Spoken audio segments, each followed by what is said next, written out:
जय सदाशिव। मैंने परिवार की एकता के बारे में एक कहानी सुनी थी।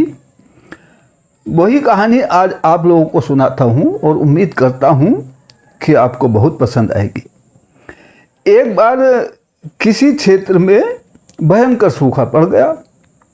अब एक परिवार के पास कुछ खाने के लिए नहीं बचा, तो उस परिवार के सदस्यों ने जो कुछ बचा कुचा सामान था उसके साथ चलकर कहीं दूसरी जगह पर रहने का प्लान बना लिया। अब अपना जो कुछ सामान था उनके पास उसको बांधकर चल दिए। रास्ते में चलते चलते एक जगह जंगल में उनको शाम हो गई तो जो परिवार का मुखिया था उसने कहा, बच्चों आज यहीं पर विश्राम करेंगे। और उसके 3 बेटे थे। उसने एक बेटे से कहा, बेटे तुम लकड़ियों का इंतज़ाम करो। बिना किसी बात के पूछे लड़का लकड़ियां लेने के लिए चला गया। दूसरे बेटे से कहा, बेटा तुम पानी का इंतज़ाम करो। दूसरा बेटा भी बिना कुछ कहे पानी लेने के लिए चला गया।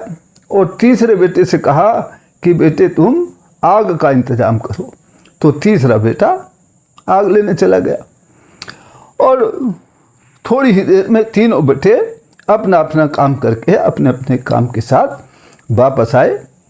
उसी समय तत्काल घर के मुखिया ने चूल्हा बनाया और चूल्हा जला दिया गया। लकड़ी, पानी, आग सब कुछ आ गया। अब बच्चों की अम्मा ने पूछा कि अब पकाने के लिए क्या करना पड़ेगा। पकाने के लिए तो हमारे पास राशन पानी है नहीं। तो मुखिया ने देखा कि पेड़ पर एक गिद्ध बैठा है। गिद्ध उनकी बातें सुन रहा था और उनको देख रहा था, उनके कारनामों को देख रहा था। तो घर के मुखिया ने कहा, ये पेड़ पे मोटा सा गिद्ध बैठा है, आज इसी को पकड़ कर लाएंगे और इसी का भोजन बनाएंगे। अब गिद्ध डर गया। उसने कहा कि उसने सोचा कि परिवार में बड़ी एकता है, ये मुझको ज़रूर मार लेंगे। तो गिद्ध नीचे आया और उसने कहा, भाई यदि मैं तुम्हें अपने बदले में कुछ उपहार दूं तो आप क्या मुझे छोड़ दोगे। मुखिया ने कहा, बिल्कुल, हमको तो खाने की आवश्यकता है, खाने के लिए चाहिए। गिद्ध ने कहा, तो भाई इस पेड़ की जड़ में बहुत सारा धन गड़ा हुआ है, आप चाहो तो उसको ले जा सकते हो निकाल कर और मुझको छोड़ दीजिए। घर के मुखिया ने कहा, बिल्कुल छोड़ देंगे। सब ने मिल कर के वहाँ पर खुदाई की तो बहुत सारा धन उनको मिल गया। वे वापस अपने घर चले गए। अब घर जाकर जब पड़ोसियों ने देखा कि परिवार तो फिर वापस आ गया और बहुत धन धान्य लेकर वापस आया है, तो उन्होंने धन के लाने का कारण पूछा। उसने पड़ोसी को सब कुछ बता दिया। पड़ोसी परिवार ने भी इसी तरह एक नाटक बना करके नाटक करते हुए धन कमाने की सोची और वो भी उस पेड़ के नीचे गया। उसने देखा कि गिद्ध बैठा हुआ है। परिवार ने के दूसरे परिवार के मुखिया ने अपने एक बेटे से कहा, बेटा लकड़ी का इंतज़ाम करो, दिन छिप गया है और कुछ खाना बनाएंगे। तो लड़के ने पूछा, लकड़ी का होगा क्या यहाँ जंगल में। दूसरे बेटे से कहा, बेटा तुम पानी लेकर आओ। उस बेटे ने भी कहा, पानी का क्या होगा जब कुछ है ही नहीं, हम घर चलो, घर पे हम सब कुछ है, तो यहाँ जंगल में पानी मैं कहाँ से लेकर के आऊँ।